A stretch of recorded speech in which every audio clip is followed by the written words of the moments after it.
It all starts with a game called Prison Day, created by a dark cosmic god just to pass the time. This forced participation game features dungeons of varying difficulties, and players are chosen at random. However, if you fail on this journey, you'll be permanently sealed inside the game with no chance of escape. Because of this, everyone believed they could defeat the boss, get an S-rank card, and become a winner. But in the midst of all this destruction, the sole survivor of this cruel game was just one person. Our protagonist thought that by clearing dungeons and growing stronger, he would achieve his desires, but the outcome was becoming a god. Yet, he seems anything but happy with this ending, declaring he won't become a member of the Dark Gods. An entity then tells Tokiya to join to gain eternal life and the power of a god so they can rule together. This dark being then questions if he will truly abandon his qualification to become a deity. Tokiya confirms, lamenting that even after making all the right choices, he ended up losing his mother, his friends, and his girlfriend.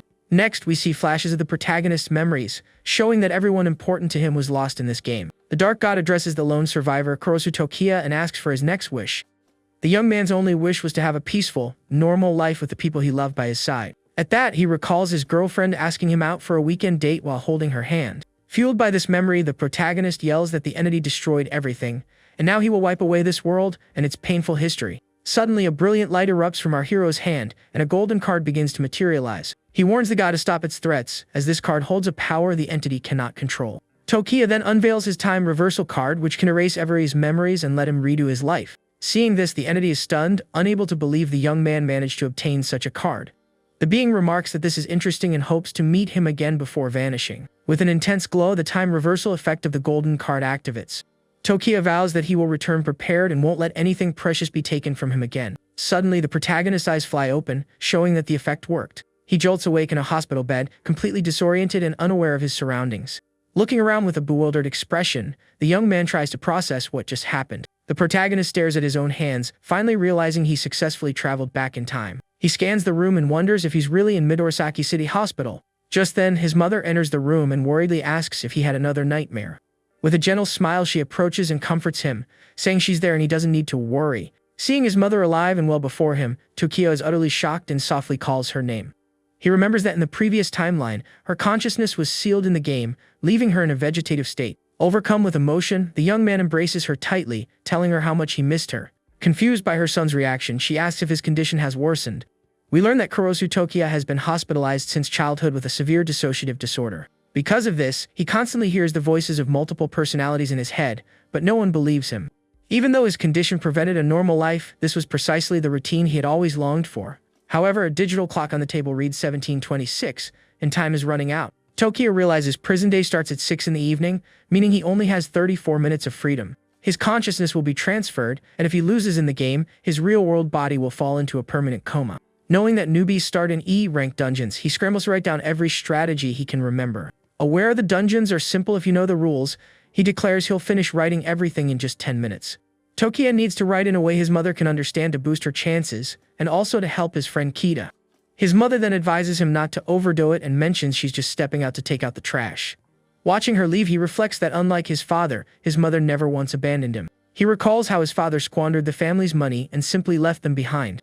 His mother raised him alone through countless hardships, and he only now understands that the most precious things were always by his side. Abruptly, his room door swings open and someone enters. It was his friend Kita carrying his favorite snacks. The protagonist remarks that it's been a long time. His friend is confused since they saw each other just 3 days ago.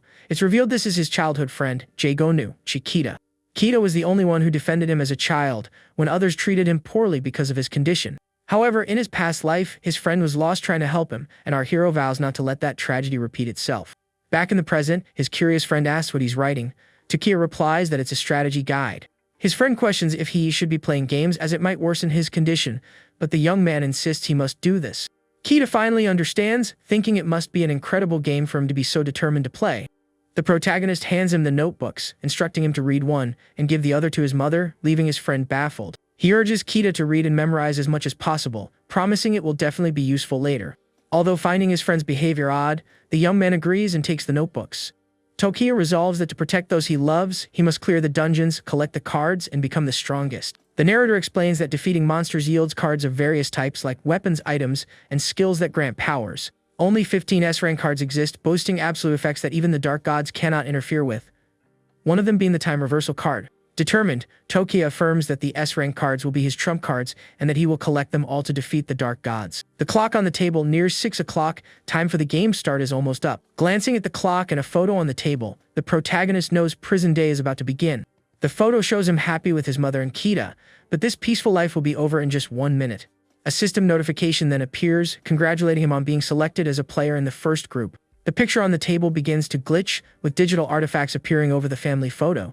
In that moment, our hero's body starts to digitize as his soul is exported into the game. The system then initiates the process of importing his in-game memories into his mind. Now in the digital space, Tokia vows that this time he will protect his loved ones and become the strongest once more. With a furious gaze, he promises to defeat the foolish god toying with their world. A welcome screen for Prison Day materializes, wishing the players an enjoyable game. The system loads the player data for Kurosu Tokia and creates the first E-class dungeon, the Office of Demise. Next, the system attempts to delete his real-world memories but repeatedly fails. With the boss generation complete, the young man realizes everything is identical to his previous life. He finds himself in a dungeon that looks exactly like a real-world office. The protagonist knows some players have their memories wiped, but for some reason, his remain intact. Already knowing what's coming, he braces himself for the opening E-class dungeon. The dungeon is named the Office of Demise, and several people are at their desks, oblivious to the danger. To clear this low-level dungeon, one must defeat 3 bosses, each with different abilities. Without wasting a second, the protagonist commands the system to open his status panel, and a blue screen appears. With that, Kurosu Tokia's status panel opens, revealing his player information. He notes that everything has been reset. Defeating the 3 bosses now is nearly impossible, so his priority is to raise his skills. The young man wonders about the unidentifiable blessing, and if it's connected to his memories from his past life. Regardless, he needs a skill card to defeat the stage 1 boss and strategizes his next move. Suddenly, an idea strikes the protagonist as he remembers something crucial about this dungeon. He recalls a hidden side quest. If he can get a skill card there, victory won't be so difficult. With 10 minutes left before the main mission starts, Tokia rises, determined, knowing there's still time to act. Rushing through the office, he remembers the voice he's heard since childhood, noting it was clearer after he was reborn. The voices spoke of saving the Earth, insisting that to win, they needed to merge their powers with his to defeat the Dark God. Confused by this, he wonders if he can obtain a power separate from the S-rank cards. He then halts in front of the men's restroom door, his destination. Deciding to unravel the mystery of the voices later, he enters the restroom, focused on the side quest. Upon arriving, he confirms this is the spot and that his first task is to unlock the treasure chest. A system notification informs him he has reached the hidden location and the side quest is starting. A blue screen reveals the mission's name, the secret hidden in the men's restroom. Wasting no time, the protagonist kicks the stall door with force, yelling that he'll clear this at top speed. Inside the stall, a small blue horn creature is startled by the sudden intrusion. The system identifies the creature as the Cowardly Ogre, an urban legend perched atop the chest. The little monster tries to look menacing, puffing up and letting out a fierce growl to intimidate the young man. But with glowing red eyes, Tokia yells at the ogre to get out of the way or else. The tiny monster shrinks back in fear from the protagonist's threat, looking as if it's about to cry. With a terrified shriek, the small blue creature scrambles and leaps away from the young man. A system notification pops up, informing him that the Cowardly Ogre has been defeated and he secured the chest. The hero muses that such a weak creature was guarding the treasure. It fled the moment he threatened it. But the system states that while the chest contains the reward, it can't be opened without a key. Unconcerned, the protagonist simply stumps hard, shattering the treasure chest. At this, the system merely announces that the player has successfully broken the treasure chest. He remarks that many are fooled by the display and miss this, but a newbie can easily claim the cards. The system then lists the acquired items: Vigor, Speed, and Power cards, all E-class. He holds the 3 basic skill cards, stating that with them, he can finally activate his player status. The young man then activates the cards, and his body is enveloped in a green aura as his skills level up. The system confirms his Speed, Power, and Vigor have increased to level 1 with a cap at level 5. With a confident smile, he notes the effect is minor but clear, and now he can take on the 3 bosses. His status panel updates, now showing his basic skills at level 1 alongside the unidentifiable blessing. Activating the panel with the cards makes him a formal player. Even at level 1, he is far beyond a normal human. To test his new strength, the protagonist punches the restroom wall, which cracks under the impact. The mirror also shatters into countless pieces, unable to withstand the force of the blow. He figures that with these stats and his past life experience, he should clear this dungeon with ease. But he knows that defeating the gods and protecting the world is still a distant goal. With that, he vows to use every tool at his disposal, including the power from the owner of that voice. Looking at the system screen, the protagonist says he needs to understand this unidentifiable blessing better. He then shouts at the system, asking if the owner of the voice gave him this strange blessing. With a smirk, he admits he was just kidding, as he didn't expect an answer anyway. Suddenly, a mysterious voice echoes in his mind, declaring that from now on everything depends on him. In that instant, dark, sinister silhouettes begin to form around our hero in the restroom. The shadows then completely engulf him, pulling him into a dark and unknown space. Utterly confused, the young man finds himself floating in a void, unable to comprehend what's happening. The voice continues its message, stating they're always watching him from somewhere. He demands to know who they are, why they are helping him with this mysterious blessing, and what their motives are. The entity replies that first he must prove his worth, as their help was merely a whim. Back in the restroom, the voice warns him that the battle is about to begin and he must hurry. With a determined gaze, Takia affirms that he wants their power and will undoubtedly prove his strength. A system notification announces the countdown is over, the boss has been generated, and raid mode has begun. The screen welcomes them to Prison Day and announces that the challenge in the Office of Demise dungeon is starting. A warning appears: anyone not in position will fail the raid. The time limit is 59 seconds. The protagonist sprints, confident that with his speed card, he'll make it with time to spare. With only 18 seconds left, the tension mounts as he races through the office. However, two men are blocking the front door, shouting they don't have time for games. Annoyed, the hero thinks there are always a few fools who can't grasp the situation. As soon as the timer hits 0, the two players at the door are instantly eliminated. The other players are stunned by the scene, realizing this game is real and deadly.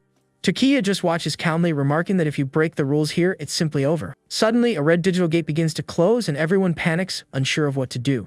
A warning flashes: the boss will appear shortly, and the battle against the E-rank monsters will commence. Amidst the chaos, the silhouettes of the first boss and its minions appear before them. The protagonist already knew this would happen and that to clear the dungeon, all bosses must fall. With that, the first boss materializes, looking like a janitor, and announces it's time to take out the trash. The system displays the stats of the E-rank scavenger boss, wielding an iron broom and a sharp dustpan. Its minions are the cleaners, E-rank monsters with far more basic stats and weapons than the boss. One of the players scoffs at the monsters, saying a mere E-rank is nothing to worry about. A huge man agrees, boasting he'll take down those weaklings with just a few good punches. Takia warns everyone to stay calm, as their strength defies common sense, and they shouldn't be arrogant. He knows that even at level 1, these monsters are beyond what a civilian can handle. Brute force is a death sentence. The large man gets angry and tells the protagonist to shut up, since he barely made it in time and has no right to talk. With a wicked grin, he declares he'll strike first and shoot to the top of the elimination rankings. The man is already dreaming of becoming a billionaire with cars, mansions, and women. High risk, high reward. He then charges forward, yelling for the monster to become just another stepping stone to his vast fortune. However, the boss parries the attack with its iron broom, which glows with an intense green energy. The brute is sent flying, landing hard on the ground and leaving the other players terrified. The boss then announces that the cleaning shift has started, and its minions advance on the horrified players. The boss laughs, declaring that all the trash here needs to be sanitized, while players scream for help. But amidst this chaos, our hero remains composed, preparing to spring into action. He lunges at one of the monsters, landing a powerful punch that sends it flying back with force. Upon impact, the minion hits the ground and dissolves in a green light, signaling its defeat. The young man states that to clear the game, the boss must be defeated. He needs to get stronger and claim an S-rank card. The other players are stunned to see someone fighting even after the brawny man was taken down.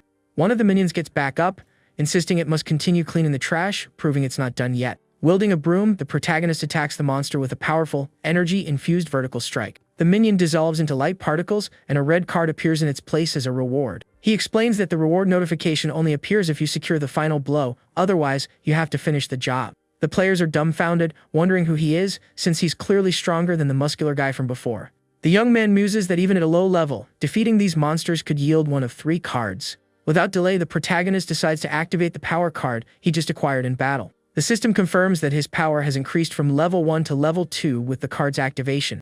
Immediately after, another of the boss's minions appears, ready to attack our hero with its iron broom. He knows that after awakening, even a single level difference is enough to overwhelm an opponent. The monster charges forward with its broom, attempting to strike our protagonist. But with a smirk, the hero declares the monster isn't even worth his precious time. With a single swift and precise blow, he defeats the minion, which vanishes into light before him. He obtains another power card, raising his power level to 3 and making him even stronger. Suddenly, the young man senses an attack from behind and spins around to defend himself. With a swift and precise motion, he uses his iron broom to counterattack and defeat the creature. Takia then says with an air of superiority that cheap shots don't work on him. A system notification confirms he has defeated another cleaner and obtained an E-rank speed card. He smiles, holding the new green card, noting that speed is another crucial attribute for victory. The boss and its remaining minions turn to the young man, calling him filthy, disgusting trash. The narrator explains that due to the aggression value, players with many takedowns are targeted more heavily, increasing the difficulty. The hero knows the boss's skill boosts its power, so he must fight alone and take them down one by one. With that, the boss and its last 2 minions charge at our protagonist with everything they have. Tokia yells to the other players, telling them to throw things at the monsters to buy him time for a counterattack. He thinks that if there's anyone here with potential, he can help them clear the dungeon, allowing more people to survive. However, the other players are terrified, saying they'll be eliminated if they attack the monsters. Seeing their cowardice, the protagonist realizes he'll have to create his own opening. The boss charges forward, broom raised, shouting trash as it prepares to strike. But the young man hurls a keyboard at the monster, which blocks the attack and creates a small window of opportunity. The other players are surprised by his move and the hero lets out a ho, seeing that it worked. One of the players then yells at the others that the young man is fighting for them and they need to help. But the man in the suit holds him back, shouting that normal people like them can't fight monsters. The boss becomes enraged at the players, declaring it will sanitize all these piles of trash. With that, the monster charges toward the other players, who scream in terror at its approach. A player screams in desperation, begging for someone to do something as the monster closes in. But Tokia acts swiftly, taking down the 2 remaining minions at once and saving the young man. With a confident smile, he thinks that at his current stats, he can end this in a second. Only the boss remains. The system rewards him with another speed card and a power card for defeating the minions. The boss then turns to another player, shouting that it needs to sanitize the trash, while the man begs for help. Then, the protagonist appears behind the monster and coldly states that the only trash here is him. With a single, precise, and powerful blow, he finishes off the boss, which collapses with no chance to retaliate. The system congratulates player Kurosu Tokia for successfully defeating the first stage boss. With this, the contribution ranking is unlocked, and the young man is awarded prizes for defeating the boss. With 700 points, he takes first place and learns that the leaders receive the number 1 S rank card. He reflects that he didn't obtain this card in his past life and wonders about its power. He notices the other players still haven't defeated any monsters, but knows that staying on top will be a challenge. It's explained that the ranking includes every player invited to the first dungeon worldwide. The arrival of Prison Day occurred simultaneously across the globe, affecting countless people at once. He recalls that in his previous life, there were many powerful individuals with unique and incredible abilities. Since the rewards and rankings change with each dungeon, he must always clear them with a perfect score. Now stronger than ever, he vows to defeat the Dark God, and to do so, he needs the number 1 card. The system then displays his rewards: 2 Vigor cards and 2 special cards, Purity and Iron Seed. He's surprised by the Iron Seed, remarking that he got lucky, as it can create a weapon based on his aura. The Iron Seed card creates a dedicated iron weapon and offers a chance to obtain a special one. He thinks the best possible weapons would be a sword or a katana and hopes for good luck. The protagonist then turns to the man with glasses who helped him earlier, surprising him. Tokia notes that the man assisted him in a dangerous situation, a quality necessary for a good player. The hero thanks him for distracting the boss, but the man humbly says he was just trying to save himself. Because of this, he offers the man some cards, explaining they can awaken his powers and help him. But the man with glasses feels awkward and refuses, insisting the protagonist should be the one to use them. Tokia insists, telling him not to be shy since he helped and deserves the reward. He then demonstrates how to use the cards, thinking he needs to boost his own attributes for stage 2. Without wasting another moment, our hero activates his own cards to prepare for the next challenge. His power and speed stats rise to level 4, and the man with glasses finally understands the process. Adachi then activates his cards and feels his body become lighter, experiencing a level up for the first time. His status window appears, revealing his name, Adachi Fumi Heiko, and his new basic attributes. He's shocked to see he gained experience points without directly defeating a monster. Tokia explains that simply contributing to a fight grants experience, and leveling up also raises attributes. Adachi then asks for our hero's level, and he replies he's already at level 4, leaving the man stunned. Next, we see Tokia's updated status panel, showing he has already reached level 4 across the board. He then takes the Iron Seed, excited to see what weapon his aura will generate. The seed begins to transform in his hand, releasing an intense and powerful blue energy. The sword is a growth-type weapon that absorbs an opponent's HP and gains a new skill every 10 levels. With a smile, he remarks that it's not bad at all, and being a rare weapon, it could rival a C rank 1. Adachi is dumbfounded, saying that's beyond amazing and just what you'd expect from the one who defeated the monster. The protagonist thinks the new weapon is nowhere near what he used in his past life, but admits it has potential. A system notification congratulates everyone for successfully clearing the first stage of the dungeon. Immediately after, stage 2 is announced, and all players must proceed to the boss's refectory. The young man realizes everything is unfolding exactly as it did in his past life, which calms his nerves. He then invites Adachi to join him, and the man with glasses accepts without hesitation. Toki explains he wants an intelligent companion for the future, and Adachi is an excellent choice. Thrilled by the opportunity, the man accepts, and the protagonist urges them to head to the next location. The other players then begin to beg to be taken along, promising rewards and favors. One player argues that if he's so skilled, he should help others and take everyone with him. With his eyes glowing red with fury, the protagonist threatens to crush the man if he doesn't move. The players are utterly terrified by the threat and our hero's intimidating aura. Without another word, he and Adachi walk past the other players, who part ways in fear. One of the players comments on his terrifying gaze and how that stare sent a chill down his spine. Adachi asks if he's really leaving the others behind, but the protagonist says they would only slow him down. He coldly states he has no duty to save everyone and that he is no saint. Adachi then promises to do his best not to be a burden, and Tokyo warns him about the next boss. The man with glasses is intrigued by the mention of mental corruption and asks if it's a debuff from the monster. They arrive at the boss's refectory, where the system instructs them to sit to participate in Stage 2. Upon entering, the delicious aroma of food fills the air, and a red monster appears before them. Adachi lets out a startled scream as the bright red monster suddenly materializes in front of him. Tokyo warns him to sit down quickly, or he'll be eliminated like the others who failed to follow the rules. They take their seats, and the man with glasses remarks that since it's close to Stage 1, no one should be late. But the protagonist counters that if they make the wrong choice, they won't arrive in time. Meanwhile, the other players are running desperately down the hall, regretting not having left sooner. The countdown hits just 10 seconds and the tension builds for the late players. They finally reach the refectory and scramble to find a place to sit. The timer then hits 0 and the system announces the end of the countdown for Stage 2. One of the last players to arrive stands at the door, relieved, thinking he's safe. But suddenly, he senses a terrifying presence right behind him, and his eyes widen in fear. The stage boss strikes him from behind, declaring his time is up and he's out of the game. The other players are shocked, realizing the red cook is the stage boss. With a cart full of bizarre food, the boss orders all players to eat. Adachi grimaces in disgust as the boss serves a disgusting green slime onto his plate. The meal appears to be made from the monsters of the previous stage, making it even more grotesque. The reflection in Adachi's glasses reveals his sheer terror and revulsion at the situation. He then realizes that the substance in the food is one of the monsters from before and is horrified. The system warns that looking at the food will cause mental corruption, lowering their stats. Adachi worries that with reduced attributes, clearing the dungeon will be much more difficult. But Takiya stares at the full meal and calmly tells his friend that's not all. A system notification declares the banquet from the underworld has been served, leaving leftovers will result in retaliation from the monster. With 7 minutes remaining, a warning states that if a player's mental value drops to 0, they will be disqualified. Adachi panics. If they don't eat, they'll be eliminated, but he can't imagine swallowing that stuff. With a confident smirk, Takiya agrees it's tougher than Stage 1, but he knows the way to clear it. His friend offers to help, but the hero tells him to hang on and use the purity card if necessary. The mental corruption intensifies, and the system informs them that the player's mental power is steadily decreasing. A female player says just looking at the disgusting food makes her want to be sick. The protagonist knows that with skills reduced by corruption, defeating the 4 monsters is impossible. The standard strategy is to eat the banquet and distract the monsters, but that only yields minimal points and rewards. Suddenly, the system announces his unknown blessing has made him immune to mental attacks, which shocks him.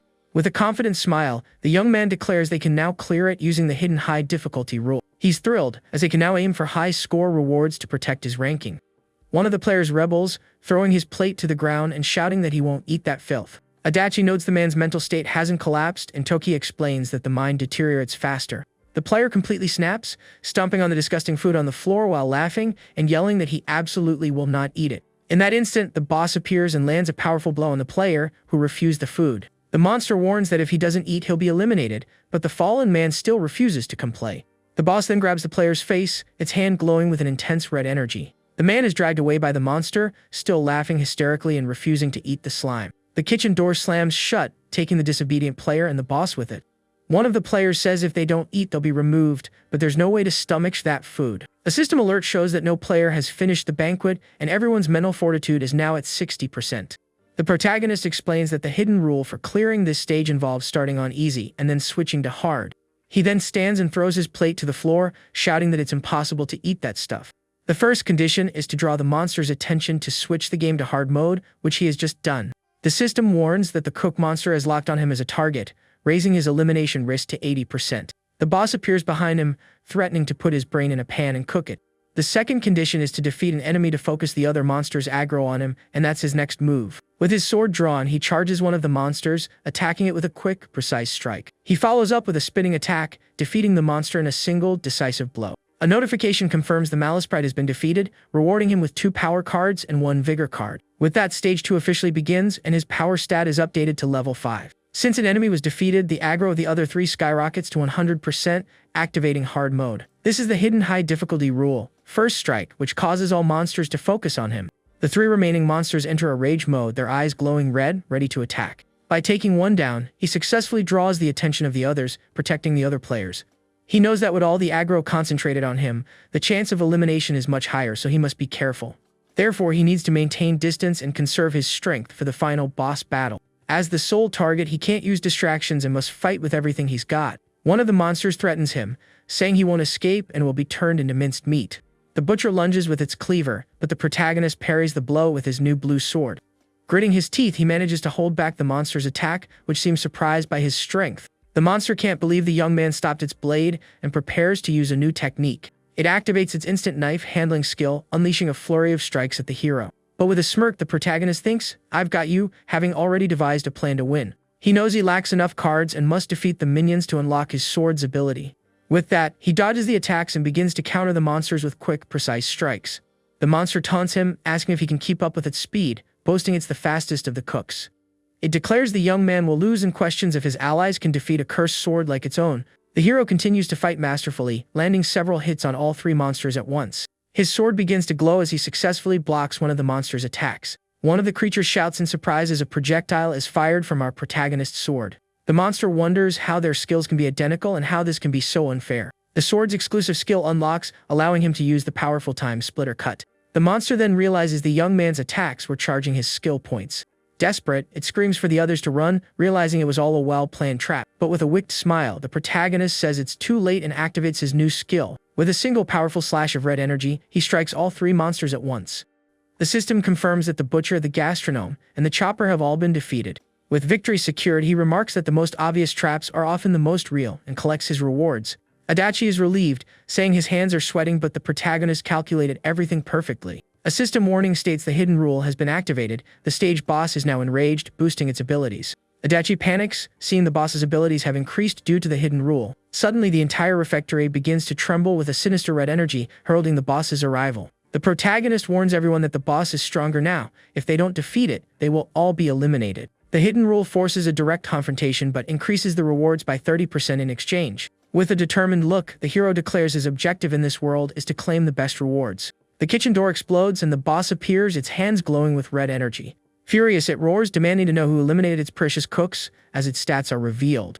Adachi is terrified by the boss's power, wondering if they can possibly win this fight. Without hesitation, the protagonist uses all his available cards, preparing for the final showdown. He knows he can't hold back against the enhanced boss and unleashes his full power. 4 skill cards are used at once, maxing out his power, speed, and vigor stats. Since he rank cards cap at level 5, the remaining speed cards are now useless. He tosses the extra cards to Adachi, telling him to use them immediately to help in the fight. The man with glasses activates the speed cards he received from our protagonist, strengthening himself.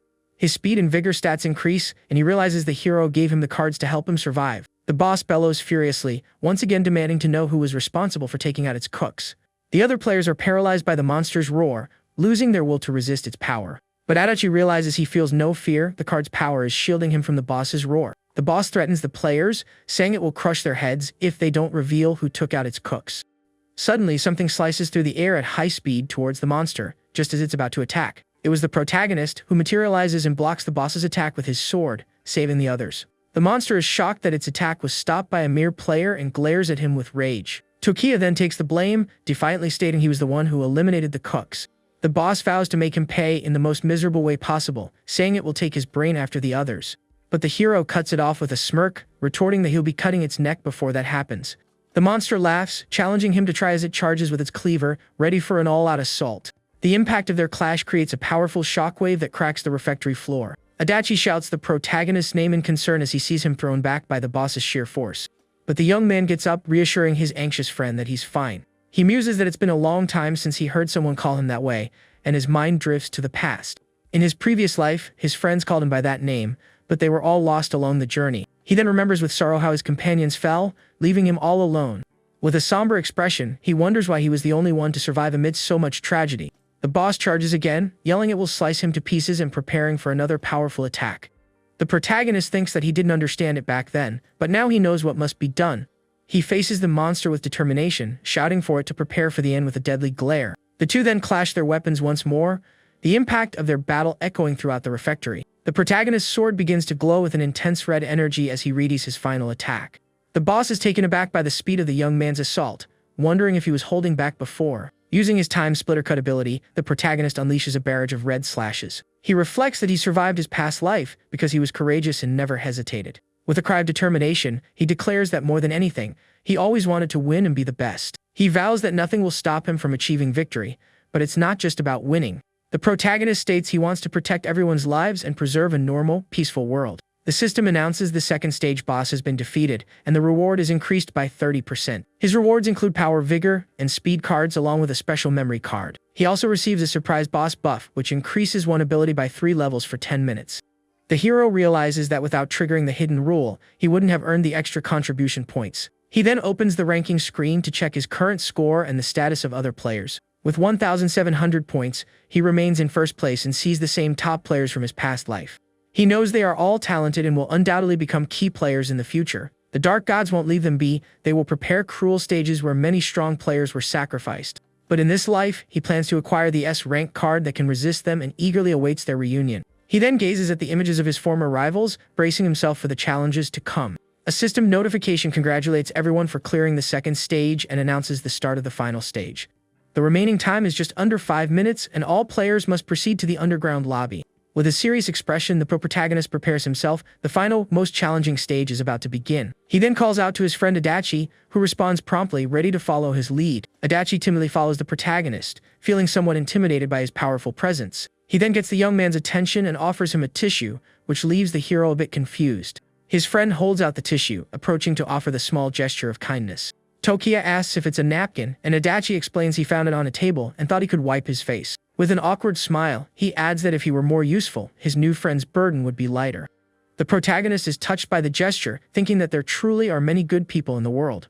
He reassures him that's not true and that he's been a great help, which moves Adachi. Suddenly, several blue creatures appear in the hallway, announcing that the 2 previous stages have been breached. With a wicked smile, the monster tells everyone not to hold back and to devour everything in their path. The countdown to reach the lobby begins, giving them just over 4 minutes to get there. Adachi asks if the trick to beating the boss was his speed and if having high stats guarantees victory. The protagonist explains that it's not that simple, as it also depends on individual skill.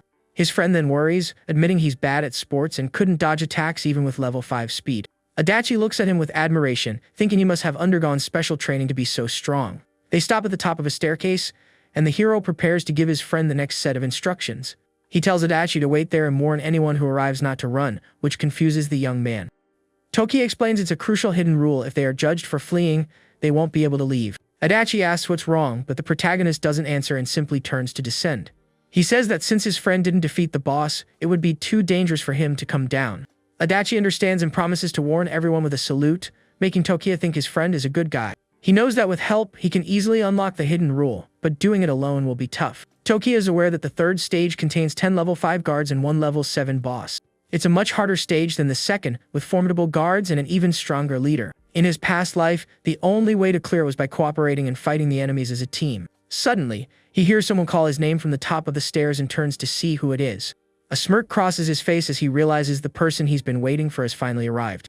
In his past life, this person also discovered the hidden rule, and it was the key to their group's victory. His name is Konomi Yuya, and in the previous timeline, he stood out even before our protagonist. Adachi tries to convey the "don't run" message, but Yuya misinterprets it as mockery. Tokiya steps in, clarifying that it's not a joke but a warning from a teammate. Yuya acknowledges his impressive performance in the second stage, admitting he didn't need any help. But now that he understands the situation, he wants to challenge the hero to prove who is the strongest. He lunges to attack, but the protagonist warns him to focus on defeating the next boss first. The hero states he's facing the wrong enemy and that they should join forces to win. With a single swift and precise blow, he strikes Yuya in the chest, sending him flying backward. The young man is shocked by Tokiya's superhuman strength, unable to believe what just happened.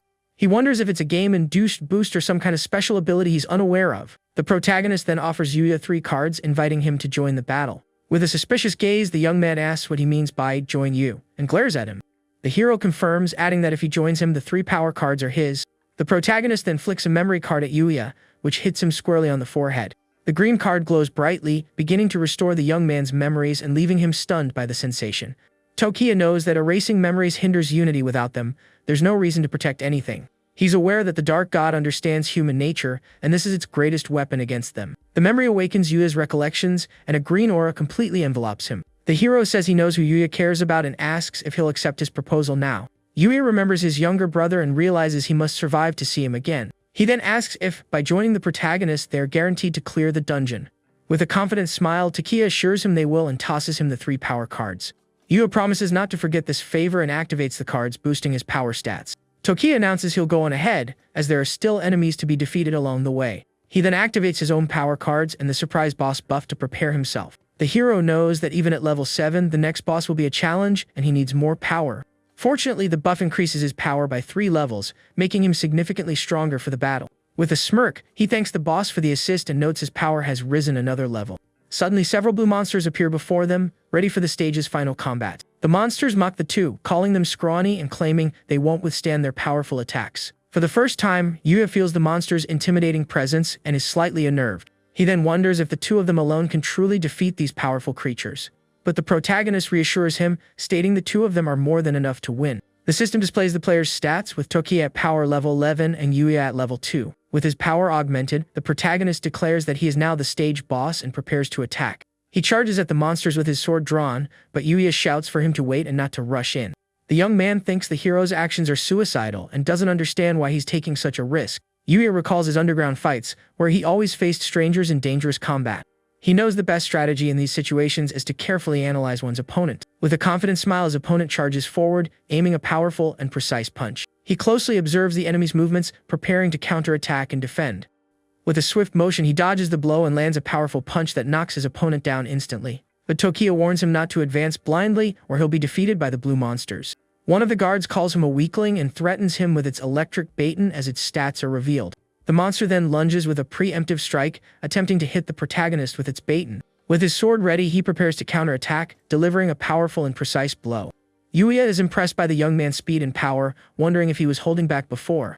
The guard senses something is wrong with him and orders the others to use their skills and attack as a group. With 56 seconds remaining, a system alert warns all players to enter the underground lobby. The two then face each other in silence, bracing for the final combat that is about to begin. Yuya and Tokiya exchange glances, preparing for the battle awaiting them in the underground lobby. He knows that, as a hidden rule, the enemies will attack the moment they step into the lobby, even during the countdown. With his sword glowing blue, he attacks the guards with a powerful, spinning strike. With 49 seconds left, he thinks he needs to defeat as many monsters as possible to protect everyone. Adachi tries to calm the other players, reassuring them they have plenty of time to reach the lobby. The protagonist realizes his friend has understood the plan and is pleased with his quick thinking. With 21 seconds remaining, Adachi instructs everyone to enter the underground lobby in an orderly manner. He understands the hero's intention is to stall until the last second, preventing anyone from entering the lobby prematurely. The countdown reaches just 12 seconds, and the tension mounts for the players who have yet to enter. Yuya argues the enemies aren't that strong, and that they should help the protagonist in the battle. But Tokiya shouts at him to stay back and not interfere in the fight against the blue guards. The monsters remark that the young man is too strong and that they need to recharge by targeting the other players. The hero then gets Yuya's attention, declaring it's now his turn to join the fight. One of the guards charges at the players, but Yuya steps in front to shield them from the attack. With a roar of anger, he tries to block the monster's blow but is sent flying backward. He then yells at the monster not to dare touch the others, realizing there's a reason the hero is protecting them. Yuya attempts to strike the guard with his fists but finds his blows are causing no damage. He then wonders how the protagonist is managing to fight against such powerful monsters. Adachi tells everyone to be quiet to avoid attracting the monsters, adding that the hero will handle it. The other players agree, deciding the only thing they can do now is to trust them. They then hope that the two of them can hold their ground and not fall to the blue monsters. The protagonist realizes his sword skill points have fully accumulated. One of the guards then orders the other monsters to attack all at once and end the fight. With a confident look, the protagonist says he was thinking the exact same thing as the monsters. He then unleashes his time splitter cut, striking all the guards at once with his powerful skill. Adachi and the others are in awe, remarking how incredible it is to have someone so strong on their side. Meanwhile, Yuya struggles to fight a single guard, wondering how the hero is so overwhelmingly powerful. Tokiya then faces the last standing guard, warning with a cold gaze that he's next. But this guard is the final level 7 boss, and it stares back at the young man with a psychopathic grin. The monster says it takes pleasure in finishing off guys like the protagonist and readies itself for battle. The other players are terrified by the boss's level 10 power and begin to doubt their chances of victory. The hero charges forward, recalling that in his past life this boss took down many people in a long, drawn-out fight. With his sword, he unleashes a powerful slash of red energy toward the enemy. But he thinks that this time, he alone will be more than enough to win.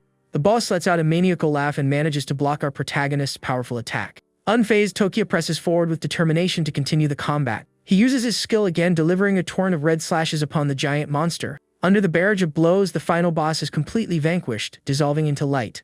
The system then displays the young man's status screen, revealing he is leveled up to 8. He realizes that by defeating the weaker monsters, he obtained cards that significantly boosted his power. The protagonist muses that the best part of fighting alone is claiming all the XP and cards for himself.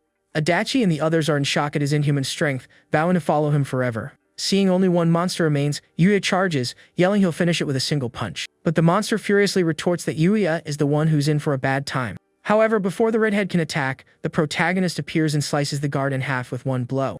Yuya collapses to the ground, stunned, unable to believe he instantly defeated the monster he struggled so much against. A system notification congratulates everyone for clearing the dungeon and displays the ranking, with Tokiya at 99%.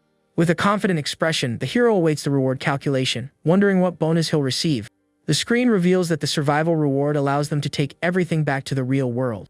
The other players are ecstatic to see they will also receive rewards for their efforts.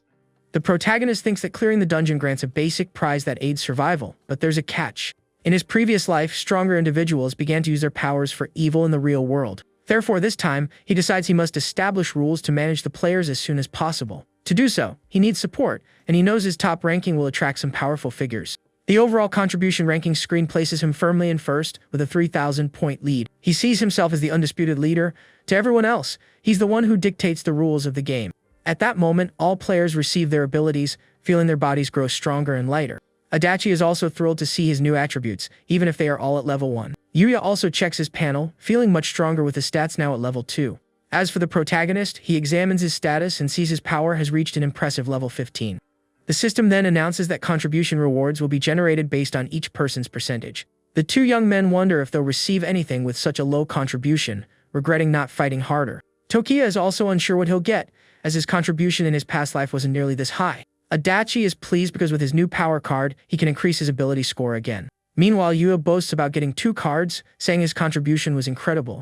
They then look towards the protagonist, wondering what kind of reward he will receive. With a smile, the hero says this is all new to him as he receives 3 brilliant cards. His rewards are 1 card that elevates stats to level 10, another that allows a class change, and a third that summons allies. He's thrilled, realizing he can now boost his skills and gather allies simultaneously, feeling incredibly lucky. Suddenly, the ground begins to tremble and the other players panic, not understanding what's happening. They realize the dungeon is collapsing and wonder if they can finally return to reality. The protagonist confirms that upon clearing a dungeon, they can return to the real world for a short time. But he warns them that the world has changed and the creator of this deadly game is trying to destroy everything. The others are shocked, wondering who in the world would do something so terrible. Tokiya then tells them he's counting on everyone to give their all in the next dungeon that appears. He encourages them to gain power to defeat the villain who imprisoned them and to protect the world. Adachi is confused by the word protect and doesn't quite grasp the hero's speech. Yuya, however, just eyes him with suspicion, thinking the protagonist is making some very bold claims. A system notification then announces that for placing first, the young man has earned a special S-rank card. A shadowy entity materializes, stating that if he proves capable, it will grant him the power of a god. Suddenly, the protagonist awakens back in his hospital bed, realizing he has returned to the real world. He sighs, hoping the others will believe him, as he needs more power to save the world. At that moment, a nurse rushes into the room, shouting for the doctor that the patient has finally awakened. The doctor confirms that he is completely lucid and his vital signs are all normal. But he reveals that hundreds of thousands of people have fallen into a coma just like him over the past 3 days. The doctor notes that the young man was the first to wake up and asks if he knows the cause of the mass coma. However, Tokiya ignores the question and, with a serious gaze, asks the doctor where his mother is. The man leads him to her room, explaining that she also fell into a coma and has not yet awakened. With a professional tone, he states that in medical terms, the protagonist's mother is in a vegetative state. The hero then realizes that just as in his past life, his mother was also chosen as a player. He knows that not all players are sent at once, and that those who fail end up in this condition. Looking at his mother, he remembers that those chosen for the game simply cannot return. At that, he touches the golden card in his pocket, reflecting that his greatest wish is about to be fulfilled. His one wish was for his mother to live in peace, free from any more suffering. He then reveals that he holds the special S-rank card number 1 named Free. With it, he can prevent someone from being chosen for the game and also gain a special ability. Resolved, he decides now is the time to use the card and liberate his beloved mother from this deadly game. The doctor is blinded by the intense golden light, wondering what on earth is happening. Shocked by the scene, the doctor adjusts his glasses, trying to comprehend the phenomenon he's witnessing.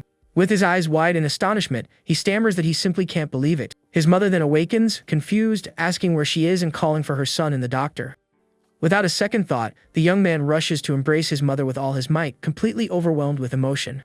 With a gentle smile, he tells her that from this day forward, she no longer has to fight and suffer. The doctor is stunned by the scene, wondering if what he just witnessed was a miracle. Meanwhile, the world contribution ranking shows Kurosu Tokiya's name isolated in first place. Because of this, several mysterious figures decide they must recruit the world's #1 player. They fear that with such power, the young man could become the new ruler of the world. Back at the hospital, his mother recounts a strange dream about a terrifying amusement park. The protagonist listens with a smile, realizing she ended up in a deadly park-themed dungeon. She continues, saying a monster almost attacked her, but something happened at that very moment. According to her, everything suddenly went dark and she lost consciousness right there. When she awoke, the first thing she saw was her son's face, and she asks if it wasn't a bizarre dream. With a gentle smile, the young man thinks that, unfortunately, what she experienced was no dream. Suddenly, Kita's voice echoes in the room, and the hero realizes he also managed to clear the dungeon. His friend bursts in, proclaiming he came to the rescue and felt like a manga protagonist. He says strong people helped him clear it, and the mother asks if he also had a strange dream. The protagonist wears a bored expression, thinking his friend has the same old energy. He then asks his mother to rest, saying he's going to talk with Kita outside for a moment. Out in the hallway, his friend insists it's no joke and that the weird game even had a name. Tokiya cuts him off, stating the game's name is Prison Day, which leaves Kita in shock. The hero then tells him to check the contribution ranking to prove it's all real. Utterly confused, his friend just scratches his head, wondering what this ranking thing is. Just then, a blue system screen materializes before him, leaving him completely speechless. With his eyes wide in amazement, his friend stammers as he sees the name of the #1 player. The protagonist then confirms with a smirk that what he's seeing is the absolute truth. The system screen shows that first place in the ranking belongs to Kurosu Tokiya, with 3,000 points. With a confident look, the hero declares that he himself is the top-ranked player and faces his friend. Kita is stunned, unable to believe his friend is #1 in that game. Tokiya then reveals his class change card, saying the information will come to him. Without wasting time, he activates the card, and a powerful golden aura envelopes him in the hallway. The system announces that the class change has been initiated and a random profession will be selected. The young man explains that every class in the game is powerful, but they require leveling, and the cards are rare. He knows that classes are weak initially but possess infinite potential over time. One of the 3 supreme classes is the Messenger of the 4 Elements, who commands the powers of nature. The second is the Descendant of the Black Flame Dragon, who transforms into a mighty, giant dragon. And the last is the Seeker of Time, who manipulates the timeline and wields powers of temporal travel. Amidst numerous data screens, the protagonist wonders which new class he will be assigned. A screen appears in a brilliant flash of light, revealing the name of his new class, Master of Principles. The hero is completely floored. Even in his past life, he had never heard of this class. The screen then shows that his new class has a passive ability resonance with tools. The class's skill tree is revealed, and the young man notices many unknown levels. He's surprised, as normal classes only have 3 levels. This one will be incredibly difficult to level up. With an excited smile, he thinks that if he reaches the end, he'll gain unbelievable power. His friend remarks that he's apparently the first person in the world to achieve a class change in the game. Kita then becomes desperate, calling out the protagonist's name, unsure of what to do. The hero asks what's wrong, and his friend throws himself on the floor, begging for help. With a pleading expression, he begs his friend to carry him and help him get stronger. Suddenly, a nurse appears in the hallway and asks if she's interrupting something. The protagonist looks at her, remembering how much trouble he had with bills in his past life. She then informs him that the hospital payments are over a month late, and the money is needed. His friend offers his card to help, but the hero declines, saying he'll handle it. He reflects that in his past life, he managed this by working as a bodyguard using his physical strength. With determination, he says he relied too much on his mother, but now he will resolve things himself. The nurse excuses herself and steps away to take an important call. With a confused expression, she answers the phone, trying to process the information she's receiving. Shocked by the news, the woman stammers, asking if what she heard is really true. With a huge smile, she announces that someone has paid off all the hospital's debts at once. She then points to the protagonist's friend and says that even the bald guy's portion was covered. The young man gets annoyed by the nickname, clarifying he's not a patient and is just visiting his friend. The two stare at each other in silence, and the protagonist points toward room 226. At that moment, a blond man and his 2 companions appear in the hallway and approach them. The man asks with an air of superiority where he can find Kurosu Tokiya in this hospital. The protagonist and his friend are confused, wondering who these strange people are. The man asks if they are friends with Kuroju and requests they pass on an important message. With a smirk, the protagonist thinks that the major players of Prison Day have arrived early. His friend then asks what they want with Tokiya, eyeing them suspiciously. Kita analyzes their attire and realizes they seem to be very important individuals. He then wonders if they've come for his friend because he's the world's #1 rank. His friend reflects on the money they paid, wondering how much a lifetime's worth of expenses would cost. The nurse then whispers to the protagonist that those were the people who paid the bills. The hero calmly replies that he's already aware, leaving the woman a bit confused by his reaction. Without missing a beat, the young man introduces himself to the group as Kurosu Tokiya. The blonde man is impressed that he remains expressionless in their presence and that he's so young. The protagonist knows these people are influential in various fields and analyzes them carefully. The blonde man is Sumosho, head of a major corporation and a rising star in politics. The one in the suit is Kadoichi, CEO of a tech company with strong ties to the military. The woman is Urara, president of Group X, which holds vast energy resources and global influence. The group's leader says it's an honor to meet him and prepares for a formal introduction. But the protagonist cuts him off, stating he already knows who they are and tells him to get to the point. The blonde man is taken aback by the young man's audacity, not expecting such an attitude. The man in the suit thinks that the world's #1 player is indeed as impressive as the rumors suggest. The woman smiles, thinking the hero is a far more interesting person than she had imagined. The woman then invites him to move to another location, as they have prepared a special room for their talk. But the protagonist declines the offer, telling them to talk right there in the hospital's waiting room. The two men exchange a brief glance, a silent acknowledgement that they understand the young man's message. The group's leader agrees, and they all head to the waiting room to begin their discussion. The woman smiles, thinking he's doing this to maintain the upper hand in negotiation. The nurse and his friend are shocked, unable to believe he could barely afford his bills just moments ago. The hero then calls his friend, asking him to bring the strategy guide he gave him earlier. Kita awkwardly scratches his head, asking if it's really necessary for him to fetch that guide. With a guilty expression, he confesses he thought it was a joke and threw the guide away. Desperate, his friend dashes down the hallway, saying he'll retrieve the guide right now. The protagonist is irritated, thinking this is why neither he nor his mother received any rewards. The woman then asks curiously about the strategy guide he mentioned. He calmly replies that it's the strategy guide for the game's beginner dungeons. The three are stunned, telling him to stop joking, as the game has barely started. With a smirk, he says whether it's true or not, his friend will soon find out. The nurse is startled by several men in suits standing at the door and asks who they are. The blonde man reads the guide and is shocked to see it describes the exact dungeon he experienced. The other two also confirm their dungeons are detailed within, down to the last particular. The protagonist's friend asks if it was all true, and he confirms it with a smile. Kita then laments missing a huge opportunity to get ahead and feels incredibly frustrated. The group's leader apologizes, admitting his power exceeds their imagination and they are not qualified. The protagonist crosses his arms and, with a smile, asks what else they have to say. The woman remarks that with such a guide, it's as if he can foresee everything that will happen in the game. With a smirk, he confirms that is precisely the case and that he knows everything. He reflects that in his past life, survivors posted the details online and he memorized it all. All that past effort is now paying off, serving as his trump card against the dark gods. He then leans forward and asks directly what they want from him now. The group of powerful individuals exchanges a look before answering his question. The three of them bow respectfully, asking the young man to become their advisor. The blonde man admits the feeling of walking a tightrope in the dungeon was truly terrifying. The man in the suit believes that with the hero's help, they won't have to face that situation again. The woman adds that they will be forced back into the game and don't want to fare poorly. Kita observes the entire negotiation in silence as his friend takes charge.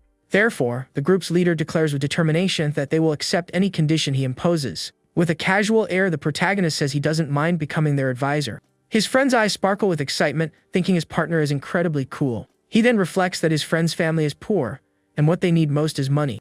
The young man already imagines himself swimming in cash and going on spending sprees with his best friend. But the protagonist interrupts him, stating he has 3 conditions for accepting their offer. His colleague swells with pride, thinking that, as expected, his friend is a true master negotiator. The group's leader says that even 30 or 300 conditions would be fine, but the hero surprises him. His friend is shocked, lamenting that he didn't ask for more when he had the chance. The protagonist's first condition is to publicly release the strategy guide for everyone. The group's leader is taken aback, asking if he's really going to give away something that could save lives for free. The man in the suit agrees, stating the value of that guide is beyond anyone's imagination. The woman comments that this only proves how dangerous the game truly is for everyone. The hero then looks at them and asks if he didn't just show them the guide for free. The group is left speechless by his response, realizing he has a valid point. He then explains that his goals differ from theirs. He wants to save more people. With a serious gaze, the protagonist warns that if they don't accept, the discussion ends here.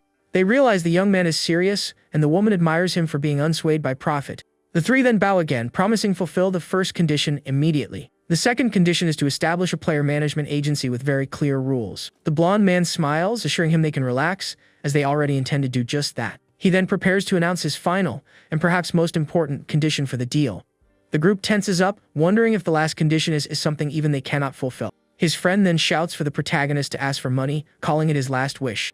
But the hero ignores him and says he wants a house, so he and his mother no longer have to live in the hospital. He glances at his mother in her bed, saying he just wants her to live a normal, peaceful life. The three are dumbfounded by the simple request, and his friend facepalms in frustration. The protagonist adds that if it's too difficult, he can withdraw the request, as he dislikes the feeling of begging. The group implores him not to withdraw, insisting that preparing a house for him is an easy task. With a smirk, the protagonist tells them not to get so excited about his request. The leader apologizes for the scene, and the other two just laugh awkwardly at the situation. They think that of all the conditions, this is the easiest and the one that will most increase his favor toward them. He then concludes the matter, saying he needs to return to his room as he has other things to handle. The hero warns that the countdown for the next prison day will begin shortly. The three are shocked by this information, asking if what he said is really true. At that moment, a 3-day countdown appears before them, proving the young man was right. He then informs them that once they fulfill the second condition, he will provide the strategy for the next dungeon. The three bow respectfully, saying they will do as he commands without question. The protagonist then turns and heads back to the hospital room to rest. The powerful group watches the young man depart, preparing to carry out his orders. One of the security guards informs them that someone wishes to meet with the protagonist. The man in the suit gets annoyed, telling him not to bother the protagonist and to have the person wait outside. But the security guard stammers, asking if the young woman who arrived is the girlfriend of the young man in the room. The group is surprised by the question and turns to see who this person is. Kita then freaks out, saying the girl is Mr. Kurosu's person and that they make a great couple. With a look of betrayal, he grabs the man in the suit, demanding to know how Tokiya could get a girlfriend. But the young woman interrupts, telling him not to say things that cause misunderstandings, as that's not the case. His friend ignores her, continuing his dramatic display, insisting he won't let her pass. One of the women in the group glares at the girl with contempt, remarking that it's been a while. The protagonist then recognizes the girl and says with a serious look, "So was you all along?" With a wicked smile, the young woman remembers how she rejected and humiliated him in front of everyone in the past. He thinks that he never had feelings for her, but now she has also become a player. The girl approaches with a bouquet of flowers, saying she's deeply sorry for what happened in the past. The powerful group senses the hero's genuine hatred for the woman and decides to wait before intervening. His friend erupts, accusing her of insulting the protagonist in front of the entire school. She claims she was young and foolish and now deeply regrets her actions from back then. But the young man cuts her off, saying she only came crawling back because she saw his name on the ranking. The young woman is left speechless by the accusation, as the others stare at her with disdain. The woman in the group realizes the girl is just an opportunist and judges her with a single glance. The girl tries to defend herself, pleading with him not to leave her to fare poorly alone in the dangerous game. His friend gets furious, shouting that she didn't just reject him, she insulted and humiliated him. The protagonist calms him down, reminding him they are in a hospital and need to leave. Before departing, he looks at the girl and states that, for the record, he never liked her, not even for a second. She panics, saying that if he saves her, she'll even let him be her boyfriend and whatever else he wants. The girl runs after him, promising she'll never leave his side if he helps her. But as she reaches the door, she's blocked by 2 enormous security guards who stare at her sternly. The 2 men in suits and sunglasses do not let her pass, glaring at her with an intimidating look. Unfazed, she claims to be Tokiya's girlfriend and demands they let her through immediately. The woman from the group then remarks that it doesn't seem like Mr. Kurosu wants anything to do with her. The group's leader then orders the guards to escort her out, and they complete instantly. His friend celebrates, asking if getting rid of her didn't feel good for the protagonist. With a serious expression, the hero thinks that based on his memories, she should be in the hospital now. He then walks to his mother's room door, preparing for the reunion he has long awaited. With a swift motion, he opens the door and finally finds the person he was searching for. A beautiful girl with white hair and red eyes looks at him with a gentle gaze and a smile. The girl is so beautiful she seems to glow, and the protagonist stares back at her. His mother then informs him that Eureka is here to see him again and has been waiting for his return. With a smile, he says it's been a long time since he's seen her and greets her with a wave. The young woman is confused, saying she was just there last week and that it hasn't been that long. The protagonist then remembers her passing away in his arms in his past life and becomes emotional. He embraces her tightly, vowing that in this life, he won't let a single person he loves fare poorly. The girl is completely embarrassed by the hug, while his mother just laughs at the cute scene. His friend is confused, wondering if the two are really just friends, as it looks suspicious. Later that night, the full moon illuminates the sky, and the hospital room is quiet. The protagonist watches his mother sleeping peacefully, feeling relieved that she is well. He thinks that the hospital moved them to a VIP room, and that those people truly have influence. The system then displays the remaining time for the next dungeon, 63 hours. With the countdown before him, he knows the next dungeon should follow the same pattern as in his past life. He reflects that he gained an ability called Skill Maintenance, which activates upon touch. To test it, the young man places his hand on the edge of the bed to see what his new ability does. A wave of blue energy spreads through the room, and the protagonist is surprised by its power. He realizes he can see the minute details of any object he is currently touching. With his enhanced vision, he notices that the second screw on the bed's left leg is loose. The hero thinks it's a shame he has no weapons in the hospital, as he wanted to test the ability on them. Suddenly, a mysterious voice echoes in his mind, saying he is qualified to participate. He asks who the entity is and what he is qualified for, not understanding the situation. The voice replies that he will know who it is in due time, but for now, he must make a decision. A dark silhouette appears, telling him to decide whether he will accept its special test. With his eyes glowing, he realizes this being has the power to help him defeat the god. Without hesitation, the protagonist accepts the test and tells the entity to begin the challenge immediately. The entity gives a sinister smile, says very well, and declares the test will start now. But it warns him that if he fails to clear the test, he can never return to this world. The young man is then pulled into a vortex of blue energy, surprised by its sacred power. He wonders what reward he will receive for clearing this mysterious test from the dark entity. A tornado of blue energy forms, and the system announces the commencement of the trial grounds.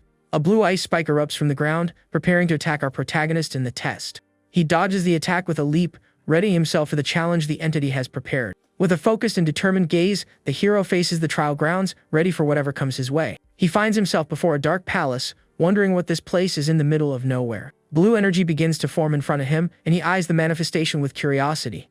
The entity then explains the rule is simple: he must defeat the opponent in 10 minutes. It also advises him that wisdom that sees all is the only way to win the challenge. The protagonist looks at the entity with a serious expression, preparing for the impending combat. The entity then announces the start of the test, and a feminine figure begins to materialize. A blind and invulnerable swordsman appears, and the 10-minute countdown for the test begins. The young man eyes the skeleton within the armor, wondering if that is his opponent. With a smile, he finds the battle between the strongest player and the strongest swordsman intriguing. A blue sword is granted to him, descending from the heavens in a beam of light for the combat. The hero wields the weapon, remarking it's perfect, as he wanted to use his new ability anyway. But the system informs him that resonance cannot be activated, because the target is not physical.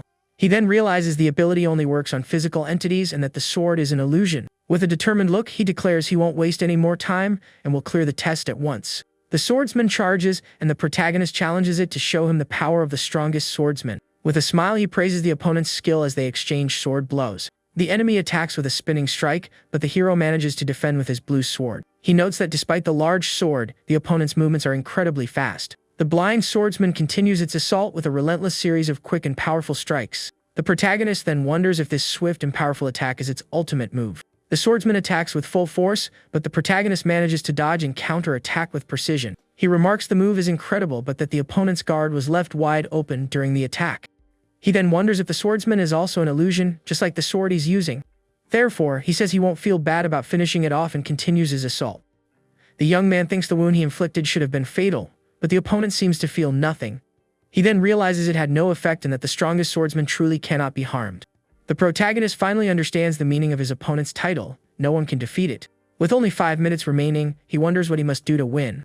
He continues to evade the swordsman's attacks while trying to devise an effective strategy. The hero recalls the entity's hint, realizing it must signify something important. Amidst one of the attacks, he notices a skull caught in the swordsman's hair and is surprised. He realizes the opponent is protecting the skull and that it must be its weak point. With that, the young man understands the swordsman's oath is to protect the person behind it. He then gets an idea and prepares to put his new plan into action to win the challenge.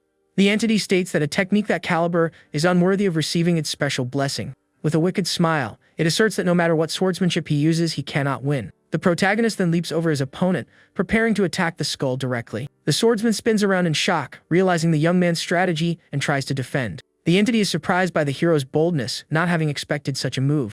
The young man then shouts for the swordsman to open its eyes and see the person it's protecting. The swordsman turns and faces the skull it had been protecting on its back all this time. Upon seeing the skull, it lets out a cry of pain and despair, and its body begins to disintegrate. It clutches the skeleton and weeps in sorrow as its body turns to dust and flames. With only 51 seconds left, the protagonist watches his opponent vanish. He says the answer was in the hint. He needed to make the enemy realize the truth. The young man understands the sword he received was merely a misdirection for the test. He then faces the mist and challenges the entity to show itself, as he has solved the mystery. The entity congratulates him, remarking that the simplest truth is often the hardest to see. It praises him for succeeding and declares him worthy of receiving its true blessing.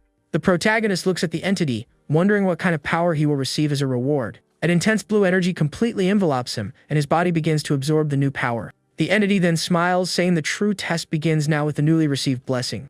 The hero is confused, wondering what it means by there is still a test ahead. The voice then instructs him to feel the emotions of all living beings to accept the power of a god. He then experiences the pain, joy, anger, and sadness of countless souls all at once. Overwhelmed by the emotions, a glass barrier shatters, and he is thrown into a new location. The young man lands amidst a sea of skulls and suffering faces, not understanding what is happening. He realizes that the power of a god consists of the faith and emotions of those living on earth. Looking at the suffering souls, he understands that this is truly a tremendous power. With his face bruised and bleeding, he faces the new challenge with a serious and determined gaze. With a confident smile, he says that with this power, he can finally confront the god. He then declares that the gods of earth will have his support in opposing the evil god. The entity states that this is the final test and that no human can withstand such power. An explosion of energy occurs, and the protagonist is enveloped in an intense, blinding light. The entity is surprised by what happens, unable to comprehend how the young man is still standing. The hero rises amidst the debris, admitting that it's truly impossible to withstand. With a smirk, he asks if that's all the entity can throw at him. The voice congratulates him, saying that as expected, he is the human they acknowledged and is deserving. It says he has obtained its blessing and must remember its name for the future. The entity promises that when he is recognized by them, he will obtain the true supreme blessing. The protagonist is confused by the mention of a supreme blessing and the entity's name. He tries to ask for the voice's name, but it disappears amidst white, glowing feathers. Back in the hospital bed, he wakes up gasping, wondering what blessing he has received. Just then, a system screen appears before him, and he stares at it with a serious, curious look. The screen reveals he has gained the blessing of Mental Guardian, and his patron is the Seraph Gabriel. With a satisfied smile, he thinks the new blessing will be very useful in future battles. But for now, he is more eager for the supreme blessing Gabriel mentioned in the test.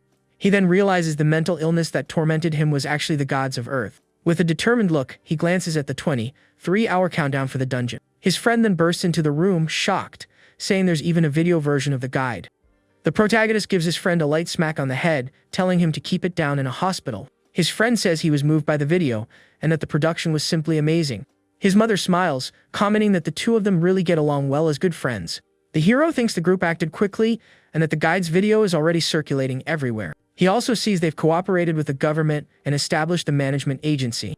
Looking at the ranking, he thinks this could serve as a catalyst for other players. Suddenly, the nurse informs him a car has arrived to pick him up outside. His friend rushes to the window, confirming the powerful group has indeed come for his partner. With his eyes sparkling with excitement, he yells that it's true and the scene is impressive. Outside, a limousine and several black cars with security guards await the protagonist. The woman from the group asks the young man to inform the hero she came personally to pick him up.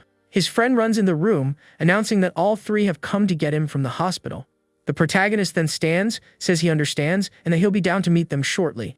His mother worries, asking him not to get his hands dirty with any crime. He reassures her not to worry, as he hasn't done anything wrong. With a smile, he says he's actually saving the world, which leaves her quite confused. With a serious look, he states that eventually, everyone will know the truth and says his goodbyes. The group's leader takes him to a mansion, noting the organic food and beautiful landscape. He also informs him that for their security, guards and maids will be on duty 24 hours a day. His friend is shocked by the luxury, wondering how much such a house must cost. The man clarifies that the property is his and therefore cannot be found on the market. His friend freaks out, asking if that means the house is one of a kind and exclusive in the world. The protagonist ignores him and asks the man to show him the other places he has to offer. The other two from the group watch from a distance, preparing their next offer. The man in the suit comments that it was a rejection, and the woman declares she will be the one to win. With a confident smile, he says the house he selected is something no young person can refuse. He then takes them to a skyscraper, stating a place like this is perfect for the young man. His friend is amazed by the view, yelling that you can see the entire city from there. The man explains the building is in the city center and was designed by a famous architect. With a victorious smile, he announces the largest penthouse suite is already prepared for him. The protagonist's friend is shocked to learn there are other things prepared for them. The man then snaps his fingers, summoning the surprises he has prepared. At that, several beautiful maids appear, introducing themselves to the hero as his new servants. His friend's eyes turn into hearts as he exclaims at the sight of so many divine beauties. The maids surround him, saying he can order whatever he wishes and that he is very cool. The other two from the group are shocked, wondering why they hadn't thought of that before. The man then smiles, thinking no man in the world could refuse such an offer. But the protagonist looks at him coldly and simply tells him to show the next option. The man in the suit is stunned, unable to believe the young man refused such an offer. The woman then smiles, realizing that Mr. Kurosu is truly different from all the others. The blonde man thinks this means he still has a chance to impress the young man. The woman then invites him to come with her, saying the place she chose is not luxurious. She reveals she had someone investigate his mother's past and takes him to a special location. Upon their arrival, she asks if he is familiar with the place, looking at him with a gentle smile. His friend recognizes the location, saying it's the house where the protagonist lived as a child. The other two are shocked, realizing the game is over for them with this move. The woman explains the house has changed owners many times and the layout is different now. But she says she tried to restore everything as much as possible to make him feel comfortable and at ease. The hero is moved, saying it's incredible and the house is almost identical to his memories. With a sincere smile, he thanks her for the gesture, and the woman is happy he liked it. The two men look crestfallen, unable to believe they lost so perfectly. The protagonist then calls his friend, asking him to bring the guide for the next dungeon. The woman is surprised, asking what that is the young man is pulling from inside his pants. The friend explains that the hero wrote the complete strategy for the game's second dungeon. She is shocked that something so precious was stored in such a place. The woman then asks if he will also release this new strategy publicly. But he replies no, saying they can distribute it to players they deem promising. He explains that to become stronger, one must understand the game, not rely on luck. The protagonist says those who got by on luck won't last long and will be eliminated. To select excellent players, it's enough to simply help newbies adapt. He continues, saying if they are truly excellent, they will naturally stand out on their own.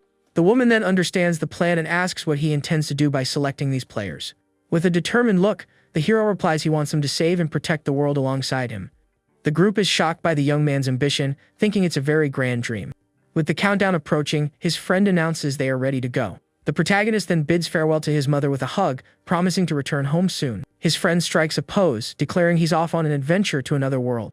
His mother is confused by the scene, not quite understanding what's happening with the two of them. The countdown hits 0, and the system announces the selected players will be transported. The two are then enveloped in a blue light, saying goodbye to the protagonist's mother in the room. The hero informs his friend he should be able to clear the dungeon on his own, as they will be acting separately. The young man then says he'll keep an eye on the ranking, determined to get on it this time. With a confident smile, the protagonist faces the new dungeon, ready for another challenge. He realizes that just like in his past life, the second dungeon is the D-Class Frosty Mansion. The system announces the scene creation is complete and the players' souls have been loaded. The protagonist thinks that, as expected, they are being missiled again by the instructions. He knows that to clear the dungeon, he must form a team with someone he completely trusts. The true condition is to lure the two bosses from different floors to meet in the middle. But he remembers with sadness the moment he was betrayed in his past life by an ally. With a determined look, he summons a golden card, calling for the person he trusts most. The special team building card activates, and an intense golden glow fills the room. The white-haired girl then appears amidst particles of light and looks at the protagonist. The two stare at each other in silence, and the young woman is surprised to see him there. Shocked, she asks why he is there and where they are, not understanding the situation. He explains that he was the one who invited her to the dungeon, and that she was on an island before. The hero thinks that Eureka became a player in the second game and suffered greatly because of it. He remembers how she was forced to survive on the island, suffering for the rest of her life with the scars. That's why he says he called her, to change her destiny and ensure she won't get hurt again. The girl is shocked, asking how he knew she was on the island without her telling him. At that moment, the same blue system window appears before her, and she looks at it with curiosity. The screen welcomes her, informing her she is in the D-Class dungeon, Frosty Mansion. She then recalls the videos she saw online and wonders about the name of that game. The protagonist answers that the game is called Prison Day, and she confirms that's the one. He explains he needed a partner he could trust with his life, which is why he chose her. With the door about to open, he invites her to be his partner and face the dangers together. The young woman then remembers when he invited her to play in the past and looks at him tenderly. Back then she was lonely and sad, but the young man had reached out his hand and invited her to play. He repeats the invitation, asking if she wants to play with him again like in the old days. The girl looks at him with eyes full of emotion, remembering the good times they shared. She then holds his hand tightly, accepting the invitation to be his partner once more. With a radiant smile, she says she would love to be his partner and accepts on the spot. He then asks if she has memorized everything he said, as the door is about to open. The young woman confirms, saying it's an exploration game and she shouldn't touch anything carelessly. She also knows it's not a mansion but a multi-story labyrinth full of monsters. To clear it, they must make the boss from the top meet the boss from the basement in the middle. The protagonist confirms and with a serious look announces he is opening the door to the dungeon. The white-haired girl says yes, and that she will do her best to help him on their journey. With the countdown at 0, he opens the door, and the two enter the Frosty Mansion for the challenge. The hallway is completely frozen, covered in ice and sharp stalactites everywhere.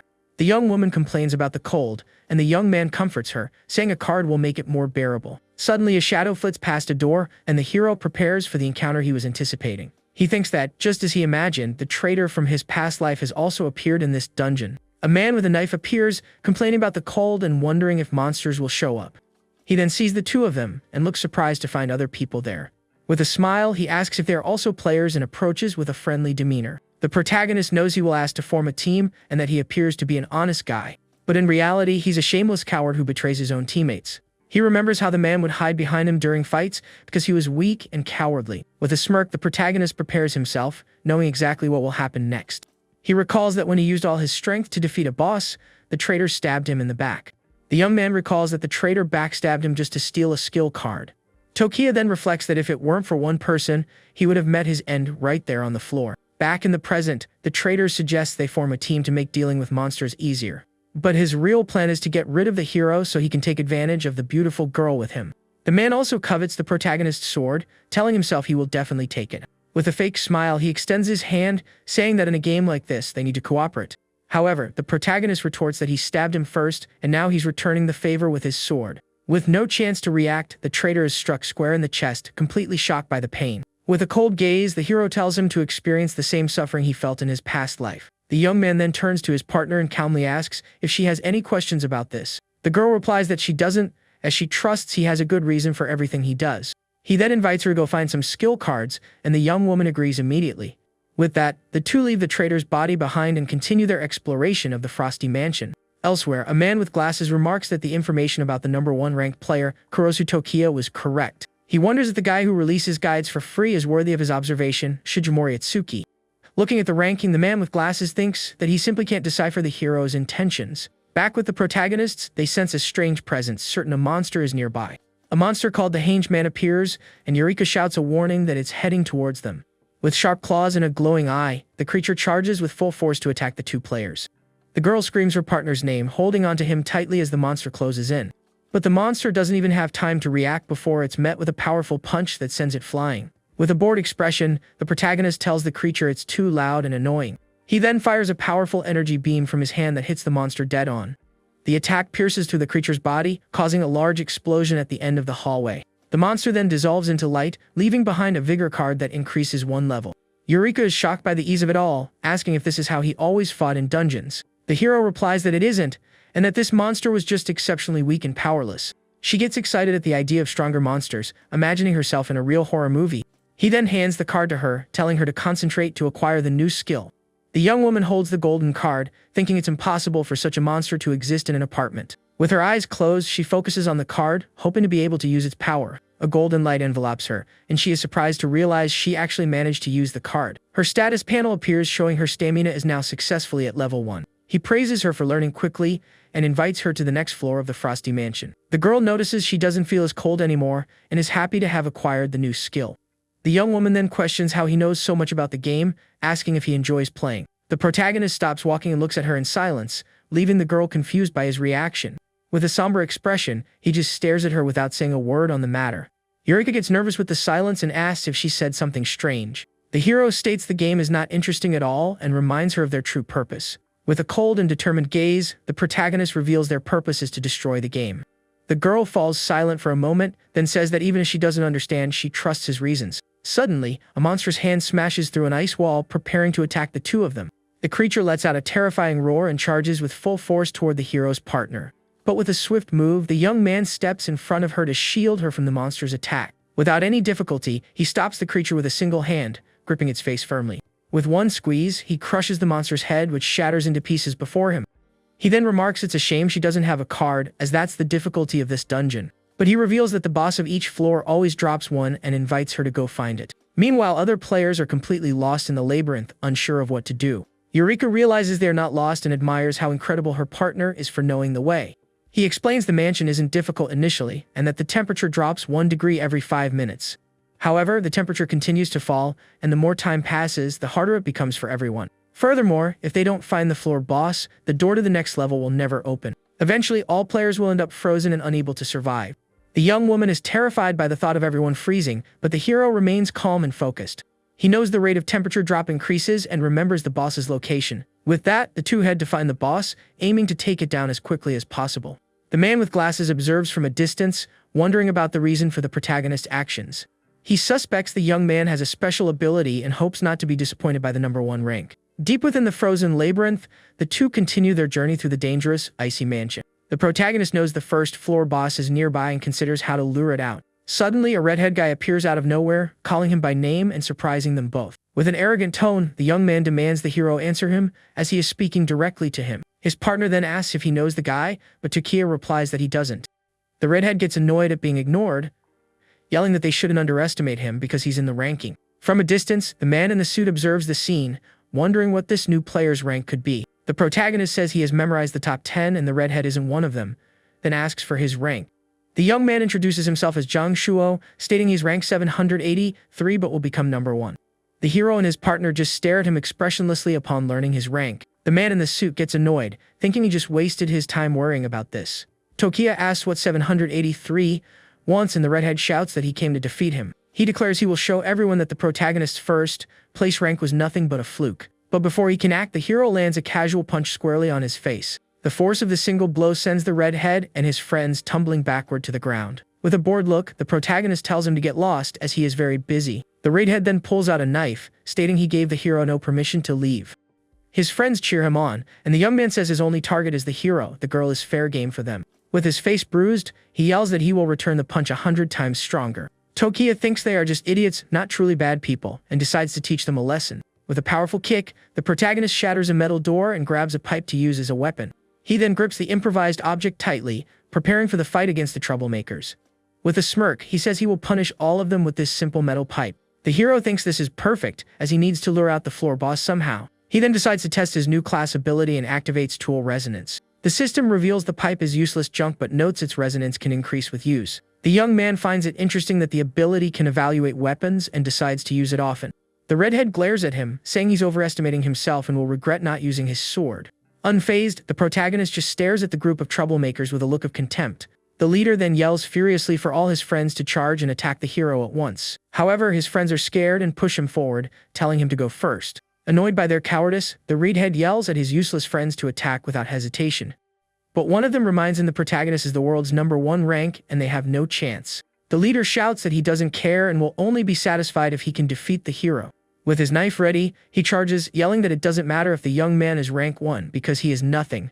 But with a bored look, the protagonist thinks he will use his screams to lure the boss. Effortlessly, he strikes the redhead with the metal pipe, telling him to use his brain more. His face contorted in pain, the young man is left speechless by the force of the blow. He then collapses to his knees screaming in agony, and everyone is shocked by the scene. The hero then comments that it was a good scream and that the boss must have heard it. Suddenly, a green tentacle appears out of nowhere and lunges at high speed towards the group. The tentacle wraps around the redhead's body, squeezing him tightly and leaving him desperate. With that, the young man is dragged away by the creature with no chance of escape. His friends panic, yelling for someone to run and save their leader. Eureka then asks the protagonist what that thing was that just appeared. He replies that it's the floor boss and that defeating it will open the path to the next level. With that, the hero invites her to follow him, saying there's no need to rush. The young woman is shocked by his speed, wondering if that's the power of a player. She then imagines herself as a superheroine, excited by the idea of gaining powers. From a distance, the man with glasses admires him, wondering if he came all this way to hunt the boss. The man in the suit then decides he must somehow become his teammate. Meanwhile, the redhead's friends yell at the monster to release their boss, who is being crushed. They continue to scream desperately for the creature to stop its attack and free their friend. One of them even threatens the unknown creature, saying he'll finish it off. At that, one of the friends charges forward to try and save his leader from the monster's grasp. But the monster attacks all of them at once, sending them flying with a single blow. At that moment, the floor boss reveals itself as a mutant E+ rank carnivorous plant with high stats. The redhead is then pulled into the monster's mouth, screaming desperately for help. From inside the plant's mouth, the young man sees the protagonist calmly approaching. The hero then faces the boss with his sword drawn, ready for the final combat of the floor. The redhead despairs, wondering if the protagonist will actually save him after everything. Without a second thought, the hero charges with his sword and slices through the plant's tentacles. With a single powerful and precise blow, he unleashes a slash of blue energy at the monster. The creature lets out a cry of pain as it is completely bisected by the young man's attack. The redhead finds himself free, shocked to have been saved by his rival. But he realizes the feeling of being saved is more painful than being defeated. The hero then tells him to get up, saying if he wants to reach the top 10, he'll fight with his sword. The protagonist challenges him to reach the top 10 so they can fight as equals. The redhead remains silent for a moment, processing the words of his newly saved rival. With determination, he promises he will definitely get there and thanks him for the save. With the boss defeated, the passage to the next floor opens, presenting two options. To ascend, they must fight mutant monsters. To descend, they must face scary ghosts. The hero's partner finally catches up to him, and the system warns they have little time. The young woman despairs, asking which of the two terrible paths they should choose. The redhead looks at her, noting that while both paths are scary, she seems excited. The girl is thrilled by the idea of monsters and ghosts, saying both options are great. With a smile, she gets excited about the choices and wonders if the protagonist thinks she's odd. He then looks at her seriously, asking which of the two options she truly wants to choose. The young woman panics, realizing she simply can't decide between the two. Suddenly, the man with glasses appears, asking to join their group on the journey. The man introduces himself as Mori Shigeruki, the world's rank 34, and says he can be useful. The protagonist remarks that he has finally shown himself, and his partner is shocked by his high rank. The raid head then scoffs at his ranking, declaring he will surely be a future top 10 player. The hero reveals he noticed he was being followed but decided to let it go. He then remembers that in his past life, the man with glasses saved him when he needed it most.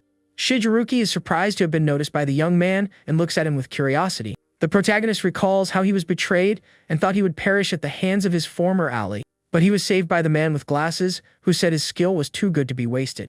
With his glasses gleaming, he promised that if the hero followed his orders, he would let him clear the dungeon.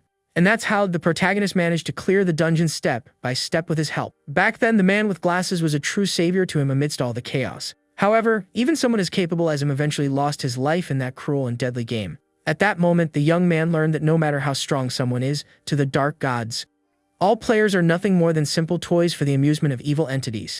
Back in the present, the man with glasses asks if something is wrong with the protagonist.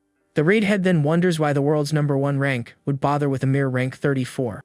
But the hero says that strong people are welcome, and he needed a fierce warrior like him. He then offers some cards as a small token of appreciation, but the man with glasses declines. The protagonist thinks that since he helped him in the past, it's now his turn to return the favor. With a smile, Shigeruki says Mr. Kurozu is indeed very strong and accepts the cards. With a smile, the man with glasses offers the cards to the protagonist's partner. The young woman gets incredibly excited, saying that with these, she too can become a superheroine. But she hesitates, looking to her friend for his approval before taking the cards. He then tells her to do as she wishes, as she needs the cards to grow stronger. With a radiant smile, the girl says thank you and takes the cards from her new teammate. Shigeruki says he should be the one who is grateful, thinking that now he can trust them a little. He then decides he will think of a gift for the protagonist when they return to reality.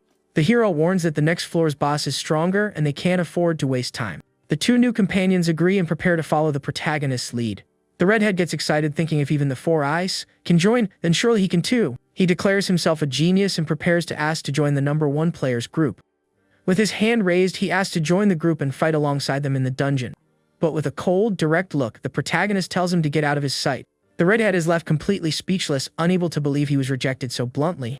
Shigeruki then asks if the hero is familiar with this dungeon, and he replies that its structure is simple. He explains the mansion has 7 floors, and they were on the 4th floor until now. The man with glasses is surprised and asks if he also knows the final boss's weakness. The protagonist reveals there are 2 final bosses, and they cannot be defeated by normal means.